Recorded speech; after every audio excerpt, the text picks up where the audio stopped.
KSUക്കാരെ കഞ്ചാവ് കച്ചവടത്തിന് വിട്ടിട്ട് കയ്യോടെ പിടിച്ചപ്പോൾ ന്യായീകരിച്ചുകൊണ്ട് നടന്ന യൂത്തന്മാർ മുങ്ങി. ഒടുവിൽ ചാനൽ ചർച്ചയിൽ MSFകാർ കളത്തിലിറങ്ങി, UDF എന്ന പേരിൽ. പക്ഷേ തേഞ്ഞൊട്ടിയില്ലേ. ഒരു മുറ്റൻ മൂരിയേക്കാൾ വലിയ തൊലിക്കട്ടിയുമായിട്ടാണ് KSUക്കാരുടെ കഞ്ചാവ് കച്ചവടത്തെ ന്യായീകരിക്കാൻ റിപ്പോർട്ടർ ചാനൽ പഴക്കുല നവാസ് എത്തിയത്. ആ ചർച്ചയിൽ തുടക്കത്തിൽ തന്നെ ഒരു ഉളുപ്പുമില്ലാതെ അങ്ങ് ന്യായീകരിക്കുകയാണ്. അറസ്റ്റിലായവർ KSUക്കാരല്ലത്രേ. KSUക്കാരുടെ മുറിയിൽ നിന്ന് പിടിച്ചത് പച്ച കള്ളമാണത്രേ. വിടാൻ പറ്റൂ? തെളിവടക്കം പൊളിച്ചു കൊടുത്തില്ലേ. അതായത് ഡോക്ടർ അരുൺകുമാർ ഒരു പ്രതികരണം അങ്ങ് കേൾപ്പിച്ചു കൊടുത്തു. അതുവരെ കിടന്ന് ഒച്ചപ്പാടും ബഹളമാണ്.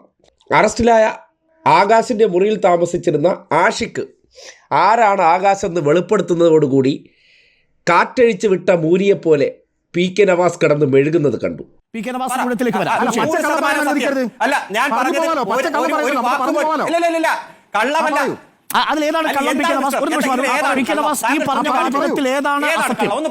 ഞാൻ പറയാം, താങ്കൾ പറഞ്ഞ